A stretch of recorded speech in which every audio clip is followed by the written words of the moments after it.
I have been in the emergency room, laid on a hospital bed with an IV in each arm, because running a book of 100 million in investments is not easy. Welcome again to Hired the Podcast. I am Travis Miller, and with me today, very excited to have Luis Báez. Luis has come up through the ranks of sales, working with some of the biggest companies in the world, including Google, Uber, and Tesla. Now he finds himself, he's found a talent for sales and revenue enablement, and he's now a remarkably successful speaker, coach, and consultant specializing in sales and revenue coaching strategy, among other things that we're not going to talk about today. But Luis, welcome. Thank you for being here. Thank you so much for having me, Travis. I am excited and appreciate the time and the opportunity to let my hair down and lay it all bare for your audience. Yeah, sounds great. So one question I want to start off with, because I think it's really informative for what people are capable of, and especially in sales. Sales is a really, really in an entrepreneurial position. But I want to find out what was your journey from sales to true entrepreneur, running your own business and your own practice? Yeah, gosh, appreciate the question. For me, I stumbled into sales at a young age because I was a bit lost in the sauce. I couldn't figure out the flavor. Didn't want to be a doctor. Didn't want to be an attorney, and resisted going into business or corporate. But here I am. And I had a career that blew my mind, being recruited at some of those most influential companies in the world. And I developed this capacity for connecting with people, helping them to visualize a much better outcome for themselves and for their teams and for their customers, driving that narrative using data. And eventually, I stepped into leadership and built teams around me to drive those sort of outcomes for customers. And along the way, I pivoted into entrepreneurship accidentally. I started sort of side hustling because people were tapping my shoulder and going, Luis, you've been recruited to all these companies. Like, they just show up in your LinkedIn inbox. Like, what's the secret sauce? And so I started helping folks on the side, on weekends, optimizing their LinkedIn profiles and their content strategies and everything around that. And then eventually I started getting more taps on the shoulder around like, hey, how do you run a side hustle while working full time? And so that became a pivot. And so I started coaching other entrepreneurs, and I led coaching programs, group coaching programs, online self-paced learning opportunities and things like that. And I leaned into the opportunity to go into full-time, solopreneurship and entrepreneurship. Really, when I stepped away from my time at Tesla, Hurricane Maria had devastated the island of Puerto Rico, where my family and I are from. And I needed to step back from that corporate grind, find a more flexible sort of like work situation that allowed me to sustain my lifestyle and my living, but also be more available for the relief efforts that were happening. And so I went from having a short list of clients in my side hustle to taking on a full client load, bigger contracts, and expanding on my group coaching program. And eventually I stepped into speaking around leadership and entrepreneurship. And eventually I was tapped to publish online courses that are now distributed across channels like LinkedIn Learning. So it's just been an accidental but beautiful swirl of an experience. Well, you've got tremendous self-awareness for who you are and what your talents and skills are and what you can bring to others. And that's one of the things that I've heard you talk about frequently, is there's a commonality in successful leaders, and that is their own self-awareness and their ability to build that awareness in teams. This is kind of a strange question, but how can a leader be aware if they're self-aware? I love that question. And I will say this, it is a journey. It is not a checklist. It is not you can't have a microwave mentality. You don't push a button and a minute later you get, the instant gratification. Developing self-awareness, or awareness that you've achieved self-awareness, is something that you do over time and you cannot do alone. I arrived at this place after doing all of the self-assessment. So the Enneagram, the 16 personalities, and every other sort of matrix in between that helps you understand how people perceive you, your communication style, your emotional sort of intelligence, and all of these things, right? You can start to gather data prescriptively around, all of these ways that you engage in professional settings and in social settings. But then there's the work that you do within. And that is with a therapist, with the spiritual guide, or whomever you take on that journey with you. But there is a level of deep introspection and healing that is also in tandem and required for that self-realization and self-awareness. And it's ongoing, meaning that as you learn things about yourself, you apply that knowledge. You don't arrive at the destination of self-awareness to start seeing the results from the work that you do. You kind of, harvest as you go, and you apply those lessons. And the other thing that really helps me in my sort of process is journaling. I love writing. I love just sitting down with a good cup of coffee, some jazz tunes, and putting my head down in the morning and just brain dumping, right? Sometimes you're not even aware of the things that are clouding your vision or your capacity to be self-aware because, you can't trust your mind. You have to visualize the things that are in it and make them tangible to then work through them. I was going to ask, why do you think that is such an advantage for leaders to possess this awareness as opposed to reading books about leadership and management style and saying, this is the one that's going to be effective, I'm going to adopt this? Why do you feel that self-awareness can be such an advantage for so many great leaders? Yeah, that's a great question. I think the capacity to have empathy for customers or for the people that you work with, for the leaders that you're inspiring and driving and the folks that you're motivating, the more aware you are of self, the better you are capable of communicating and influencing and arriving at a place of, common denominators with groups of people. Whether you listening to me right now and you're like, this dude has no idea what he's talking about, I'm not with this woo-woo stuff, I don't see how this applies to business. Cool. I think that there are so many books around leadership and servant leadership and examples of these things that show that there are so many ways to approach business and teams and growth. You can be a dictator, or you can be the type of leader that inspires. And so the more self-aware you are, the more authentically you show up, the more vulnerable you are with your teams, the realer you become, the more relatable you are, and ultimately the more respectable, right? I am going to work really hard and I'm going to work late nights and weekends and interrupt my vacations for a leader that I know is a real one and down as hell and, is not above, getting down on their knees and helping me scrape the floor if that's what's needed to be done. Mm-hmm. And I think by being self-aware, it allows your true personality to be showcased to the people that you're bringing onto your team.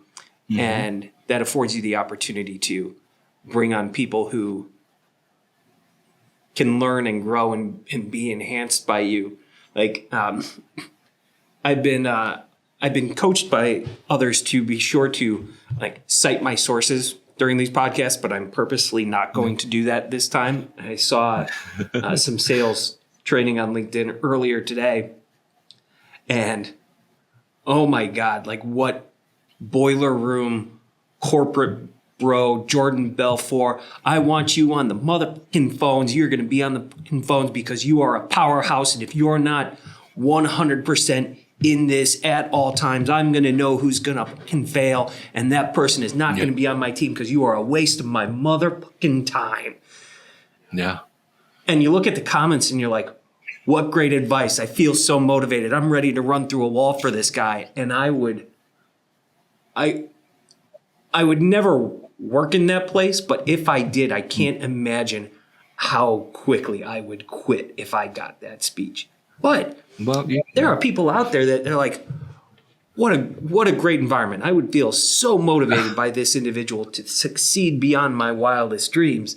And I think that's what you're talking about is self-awareness allows you to authentically be yourself. And I think that allows you to attract people who would gravitate to your authentic self. Absolutely. You just described the beginning or the early part of my sales career. I started in advertising sales in New York City, where I grew up. And that leadership style that you just described is exactly what I experienced. And as an out gay man, I was also the target of so many rants and bigotry and all these things around my performance, around my, supposed friction with clients that would prefer to connect with straight people, etc. And then juxtapose that, with a completely different example of leadership. I arrived in California, no job, no car, no anything.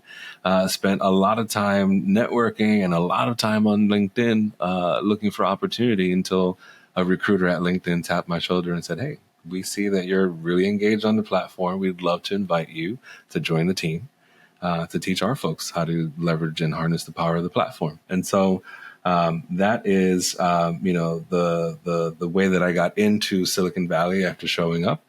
And the first time I experienced that culture around inclusivity and belonging and that focus on like servant leadership. And so imagine me, high anxiety going into my first sales meeting, pipeline review. I've been hitting the phones. I've been hitting the emails. I've been trying to get folks wrangled and trying to, prove myself, starting my career there. Walked into the meeting, numbers ready to be drilled, ready to go through being called out in front of everybody, because that was the experience I was used to, that really high pressure sort of environment.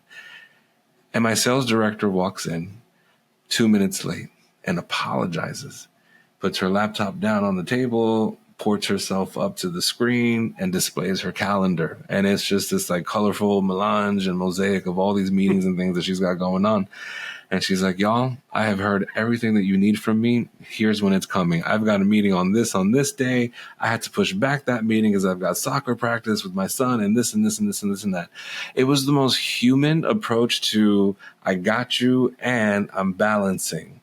And gave us so much permission to show up as humans, right? To work hard and demonstrate our contributions, but also really embody that flexibility and that sort of work-life balance that we were all supposedly offered in this industry. And it was beautiful and it was productive. I was happy to work really hard for her versus my previous leaders. Mm-hmm. Not that you couldn't make money at the previous one and be successful, but probably nowhere near as happy doing it. No, I like to whistle while I work, and I'm not someone who subscribes to you need to work hard and, completely destroy yourself to make a living. I think that cat got out the bag during the pandemic. Everyone worked from home. Everyone was super productive. And, we know now that, killing yourself is not a requirement to making a living. So I'd imagine it's common experience, and maybe people have to go through a trial by fire when they're starting out their careers on how to identify the cultures and the personalities that you work well with. But what would you say to somebody just starting on their career journey, just making the transition into sales? What are some things you can do as you're searching for a position, as you're searching for a career, to either identify in yourself what types of organizations you could thrive in, or as you're talking to organizations, how do you identify the organizations that are going to allow you to flourish? Yeah, excellent question. A couple of layers to that. First and foremost, I tell people you've got to be willing to sell on your worst day, meaning you're going to make 99 calls and only one person is going to answer. You're going to send 99 emails and only one is going to respond. And even when you do get those responses, it may not be in your favor. You might be blown off or told to go F yourself or whatever, right? Every now and then you catch a fish, a live one, right? And then you're able to fry it up and enjoy yourself that day. But the majority of it is a grind. And so in those instances, on your worst days, you have to love what it is that you're selling. Whether it's your favorite app, favorite service, favorite social network, whatever you want to sell, you have to love the heck out of it, because you got to sell it in the worst conditions, in your worst moods, and on your worst days. And then as you're vetting where you want to work, as you're going through the interview process, look at the company's core values. Have they articulated what they are? Do they have a mission? Do they have a sense of purpose? And does that align with the way that you gel and the things that you stand for? And as you're going through the interview process, ask really direct questions. Hey, what is the DNA or the makeup of someone who's successful in this company? What is their behavioral or cultural attribute that makes them thrive here? That'll give you a sense of whether they've even defined success, or if it's the right culture and environment for you, right? When I interviewed at LinkedIn, as you could imagine, people who have a propensity for being connectors and facilitators are people that are gelling well with the culture there. When I interviewed at Google, analytics, if you love numbers and crunching numbers and applying numbers to storytelling or decision making or anything else, you're our person, right? There are cultures that people gravitate towards. So ask that during the interview process.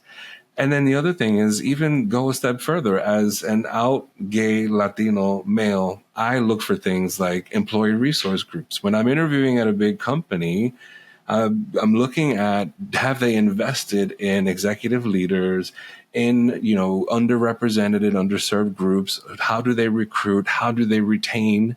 Are there people in leadership positions that are otherwise underrepresented in other groups, right? All of these are positive indicators that I'm stepping into a space where I am going to have a higher likelihood of thriving and succeeding in my career, without the distractions of people trying to tear me down for who I am, but instead being focused on the results that I'm driving and the capacity that I bring. So if somebody is starting their sales journey, they find an organization, they find an organization that they feel like they can thrive in. They're excited about the product that they're going to be selling, even on their worst day. What advice do you give to new salespeople to give themselves the best chance of success as they're starting their career? Yeah. Gosh, there are two things you've got to embrace. Number one, you don't know it all. Look stupid. Ask the dumb questions, right? I always, my first month on a new job, sorry, dumb question, new guy. I say that over and over out loud to give myself permission and give everyone, that reminder to give me that grace. Right. I try to make my questions as thoughtful and as intelligent as possible. And I try not to step on toes, but hey, I'm the new guy. I lean into that. I also advise people to surround yourself with the A players, right? Shadow their calls, check out their emails, look at their sales decks, right? If the organization you work for has a revenue intelligence tool like Gong, which records and analyzes calls and, people archive them and things like that, go through sales calls for winning deals and winning people, right? Start to understand how it is they talk about the product, or how it is that they answer, all the objections and all those things, right? That is the quickest way to absorb tribal knowledge, right?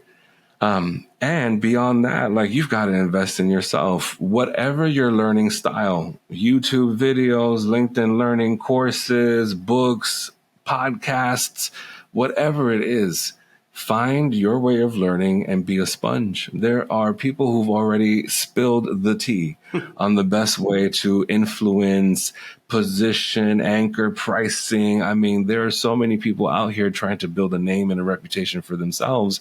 They're giving that secret sauce away for free. So learn from the best externally, learn from the best internally, leverage your revenue intelligence tool, and do your work.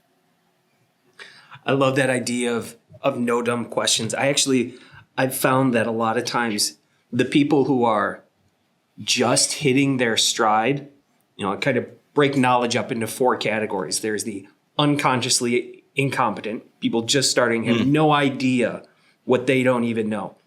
A lot of times I find those people almost stumble into success because they ask all these questions that they think are dumb, but people love to talk about themselves and their product and their company. And they end up loving talking to those people that They just got to ask questions because they don't know anything else. And then you've got the consciously incompetent people who are on their journey and they're starting to realize, okay, there's a lot of stuff I don't know. I actively have to work to learn it. And they start to ask a lot of really good, insightful questions.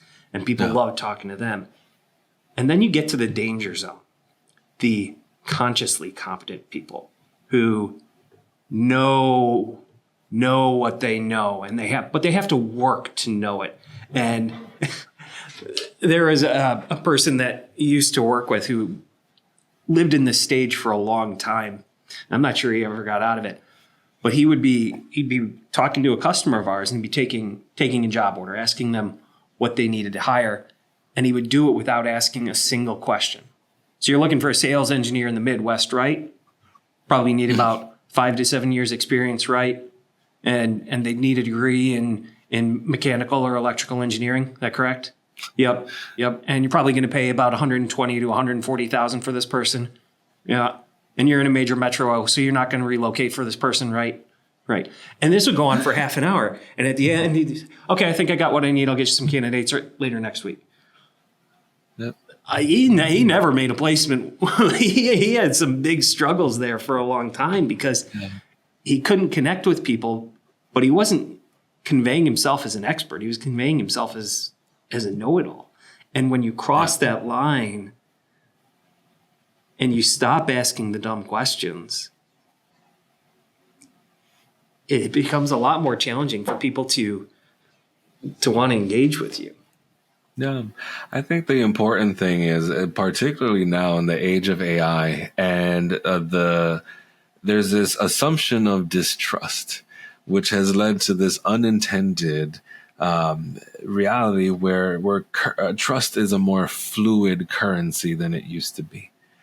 Meaning people are more willing to put their trust into connecting with a human who facilitates a process, is consultative, and really just offers that assurance of their desired outcome, right? I can fill out a form.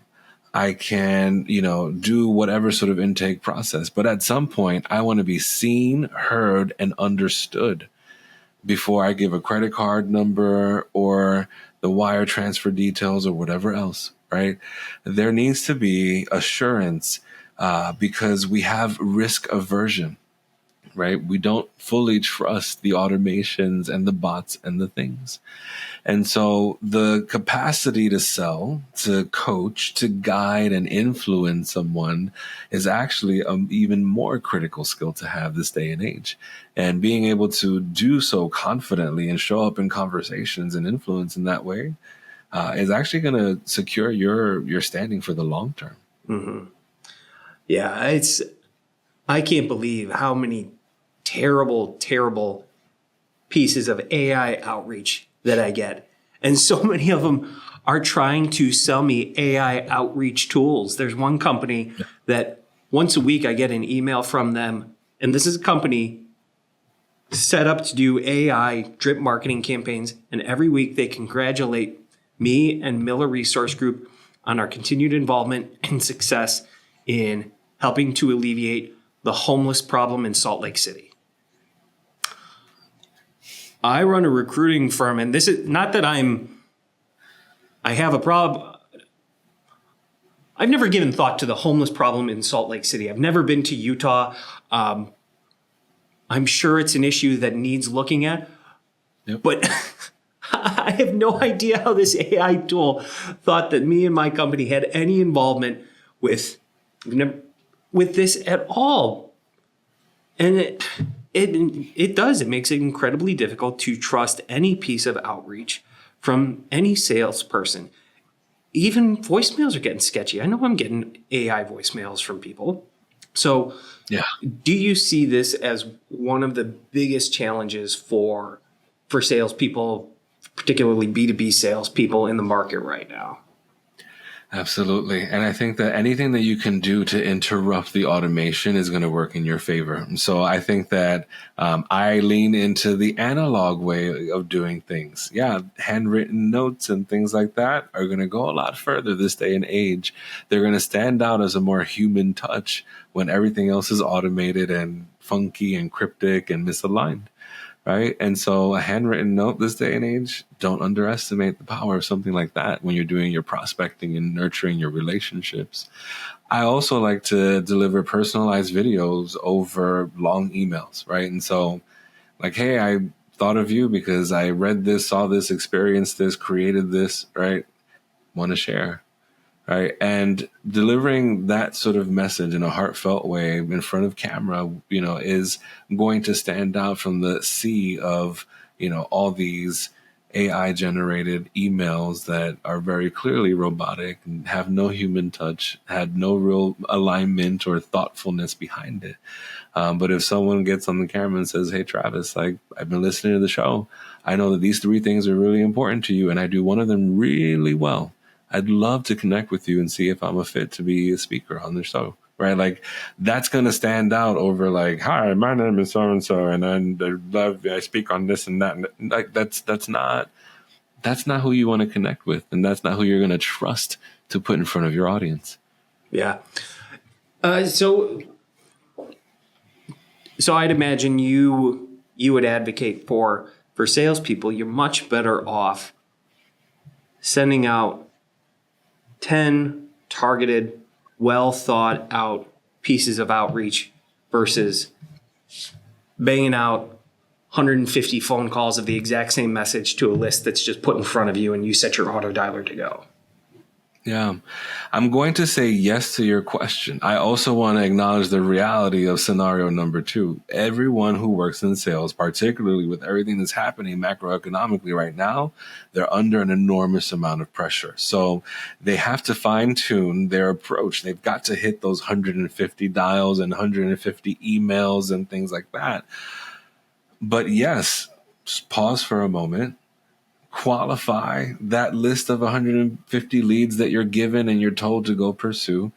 Extract the 10 that feel the most aligned because either they filled out all of the fields in the form for during intake or, based on other parameters like their income or time in business or whatever it might be, like those are buying indicators, right? For those 10 leads, I would prioritize a more personalized approach. Maybe for those folks, I do pause and create a video or something like that. For the rest of the folks on that list, I still humanize and personalize my messaging as much as possible, right? I'll say, hey there, instead of like, hey, Travis, because I don't have time to say 100 names, right?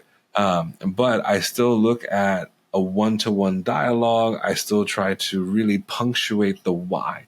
Why am I bothering you with this? Why am I reaching out to you? Not the what. I've got this shiny thing and it comes in 12 colors and then it plugs into everything that you already use, right? Like that means nothing. Why are you reaching out to me and telling me about this? Oh, I saw you on a show, or I heard you over here, or I know that you work on these things, and I know you'd appreciate the fact that this thing comes in 12 colors because you said on a show recently that you hate that the other one comes in 3 colors, right? You have to draw a connection as to the why. And you can do that at scale. You can reach out to 100 people with the same why. I'm reaching out to you because I know that as someone who's been in business for 5 or more years, right? Because maybe everyone on the list qualifies that way, right? As someone who's been in business for 5 or more years, I know that you are stuck on these recruitment and retention gripes, right? And I'm working on a solution that helps you with all of that. It only takes 3 minutes to see immediate results, and it doesn't cost you more than a cup of coffee. Do you want to learn more? It's the why, it's the context, right? And the fact that it doesn't cost more than a cup of coffee and only takes 3 hours to get a solution or a result, that's low risk, low bar to entry. So mental load, I'm curious now, like what's going on over here? That's the way that you want to approach your outreach. How much responsibility do you think that sales leaders have for developing a clear system and ideal cadence for outreach like this? And how much responsibility is on the individual for putting together their own systems and plans in place to be as successful as they can? Yeah, great question. So assuming you're working with a company that isn't in the position or willingness to invest in sales enablement or sales trainers or anything like that, and it's all on the sales leaders, right? They've got to facilitate the sharing of tribal knowledge. Because what happens typically on teams, it's like every person's for themselves, everyone's incentivized with commissions or whatever. They're holding on to their cards very close to the chest. My best sales decks, my best emails, etc. So as a sales leader, you've got to establish a culture of celebrating, subject matter experts, right? Showcasing their expertise, their leadership, their secret sauce, their superpowers, the way that they're above everybody else, right? Because people in sales, whether they're, self-competitive or competitive with others, there's a competitive element, right? I want to break some kind of PR. I want to stand out somehow, right? And so that's the kind of like natural DNA of anyone that works in sales. And so it's on the sales leaders to facilitate that. That takes then the pressure off of them of doing all the coaching, because the reality is, as a sales leader, you're bogged down with performance reviews and pipeline roll-ups to senior leadership and all the operational things to get the kinks out of the product and the deliverables and the invoicing and everything, right? So you're trying to like clear the path for the revenue to flow. You're not actually focused so much on developing your people. And so you've got to find systems of, creating a flow of that tribal knowledge and celebrating and incentivizing people that way. If you're in a position to invest in sales or revenue enablement, bring on trainers, bring on coaches, then yeah, that would be the best scenario, knowing that leaders can't do it all, is to have someone running in side by side with sales leaders that are just focused on developing the performance of sales reps. And then that person would run with coaching programs, training, certifications, and all those sort of things. Yeah, you've talked a little bit about the kind of the burnout of leadership, because, and I'd imagine it's even more rampant at small to mid-sized companies where they are so responsible for the success of the organization and also tasked with wearing so many disparate hats that how can that sales leader in a small organization, mid-sized organization, how can they avoid the perils of being pulled in too many directions at the same time and not being effective enough at any of them? Yeah, gosh. I want to for anyone listening, I just want to acknowledge that burnout is really real. And it, to your point, really rampant, and I've experienced it. I have been in the emergency room, laid on a hospital bed with an IV in each arm, because running a book of 100 million in investments is not easy. Even though I had a team around me, I had the analysts, the account managers, you name it, and I still ended up in that position. What I learned from that experience is that I could have done a whole lot more to very transparently communicate the things that were on my plate and facilitate and create opportunities for people to lean in and raise their hand and take things off of my plate, right? I think there was a bit of like, there's always this hesitation in pushing or delegating because you don't want to seem incapable or weak, or like you don't deserve your salary or your position or whatever. Those are real pressures in a corporate environment, no matter what size company. But if you can instead create an opportunity for people to raise their hand and go, I'll take this off your plate, right? Very different experience for all parties involved, right? And that's a testament of your leadership style, your authenticity, transparency, and vulnerability. When you show up that way, people are willing to show up for you as well. That was a lesson that I learned from my burnout experience, is that I could do a whole lot more. And whether it's a project board, calendar, whatever it is, laying out for people exactly where my time and my energy is, so they understand why and when I'm a bottleneck in anyone's process. I think that's one of the biggest challenges, especially for new leaders, is the ability to delegate, whether it is a question of fearing being perceived as incompetent because you're not doing this anymore, or the fear of almost being disliked. I don't want to give this person the work that's on my plate because I don't want them to feel like this is a task that is beneath me, so you take it on. I think how can those new leaders overcome the fear of delegation? You have to embrace it as a requirement of your success. You as a leader, whether your aspiration is entrepreneurship or not, whether it's C-level, whatever, right? You've got to find ways of duplicating yourself and being able to develop more arms, more tentacles, right? You cannot do it all. You will drown. You will not thrive. You also clip other people's wings. If other people don't have an opportunity to rise to the occasion, to demonstrate their leadership, their willingness, their loyalty, their eagerness, then you as a leader can never tell who your all-star players are.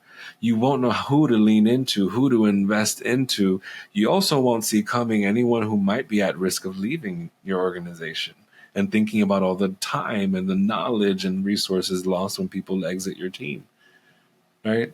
And so you've got to develop that trust for delegation. You also have to embrace the lessons. I trusted the wrong people.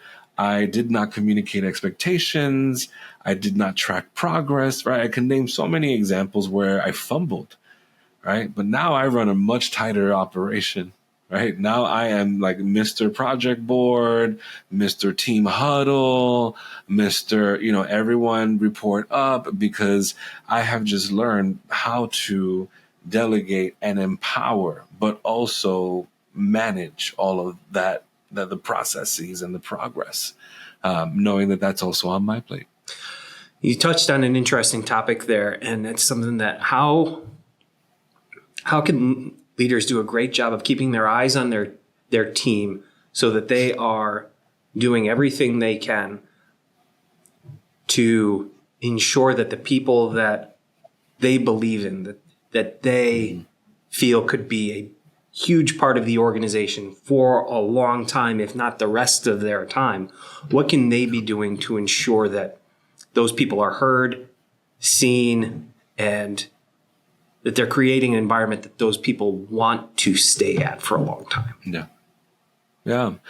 Great question. There are a couple of approaches, right? And I want to acknowledge that there are some leaders who have small teams and might have more capacity for doing what I'm about to suggest, while other folks might be managing 100 people across a region. I've experienced that as well. And what I say is, however you can, whether it's on a weekly, biweekly, or monthly cadence, you've got to connect with your teammates.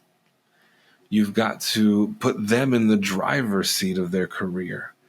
And whether it's a project board in like a project management tool like Asana or Monday or whatever that might be, or a simple Google Doc or whatever, you're tracking the notes from these conversations, the progress over time, the metrics, the KPIs that are being driven, et cetera. You're both agreeing to this and tracking and tracing someone's progress throughout.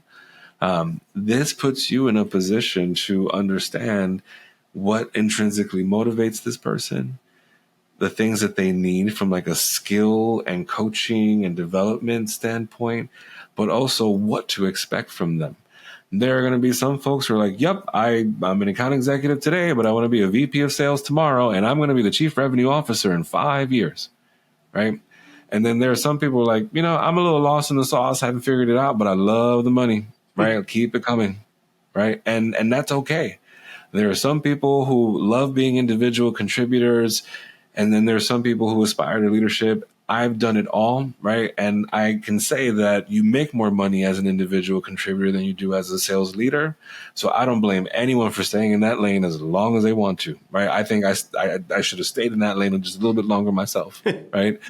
And so, but you have to understand what motivates people. That way you understand, okay, this is my all-star player. right? This is the person that I'm going to like nurture and prime to take on enterprise level deals, multi-million-dollar contracts. This is going to be the person I put in front of my C-level executives for quarterly business reviews, right? Or this person doesn't aspire to that, but they're a closer. Great. I'm going to keep them in this like high volume account lane, keep them busy, until they're fed, they're hungry. I'm going to keep feeding, right? That helps you to assemble the right team, making sure that everyone's in the right lane or the right seat on the bus or whatever metaphor works for you. But it's just a matter of making sure that there's calibration and alignment so that you are leaning into everyone's desire, intrinsic motivation, and highest potential outcome. Mm-hmm. It's about the person's future. I remember years ago when I was still actively recruiting for customers, I tried to recruit this guy, and he asked me to tell him a little bit about the position. He said, "Yeah, that one's definitely not for me. That's really the job I was doing about 10 years ago. But let me get you the names and email addresses for some of the people on my team right now who I think that could be a good fit for." And I said, "You mean people you used to work with?" He goes, No. It sounds like a great job. You did a good job presenting it. And not everybody's going to work at my company forever. So it sounds like a great opportunity. So if it's right for them, then you should talk to them. And they should hear you out. I tell you, I was not able to recruit anyone away from that company. Because that was a leader that believed in their future more than the success of his immediate team. Yeah. I think that's a huge piece, a huge piece. Yeah, I think especially now, again, I know I probably sound like aged or whatever, but like there's been a huge shift in the last 4 or 5 years, and even though we talk about layoffs across different industries and all these macroeconomic, contributors to the way that companies are shrinking and right sizing and doing all these things, it's still a laborer's market. Right? It's still really critical to think about the kind of environment you're creating, the kind of team that you're assembling to define your long-term success. And if you want A players, you want the best of the best, you have got to show up for them in the best ways, right? They're not going to settle for subpar culture, subpar salaries, etc. Mm-hmm. They might take it if they have to, but they're not going to stay there for it. That part too, right? Yeah, you'll be a pit stop while they get to where they're going. Luis, this has been fantastic, man. I really appreciate it. What should people be reaching out to you about if they want your help, and what's the best way for them to find you? Gosh, you can reach out to me on LinkedIn if you are either trying to upskill yourself, build a team, or up-level your team as well. But I always say that the best way to make sure I'm the right fit for you is to understand my playbooks. I lay them all bare, all of my leadership and sales playbooks over at learnfromluis.com. It's all free. So check out what I teach and then figure out for yourself if I'm your person. Luis Báez, really appreciate it. This has been Hired the Podcast. I'm Travis Miller. As always, big thank you to Noah Cuff, our producer. Thank you, and we'll talk to you soon.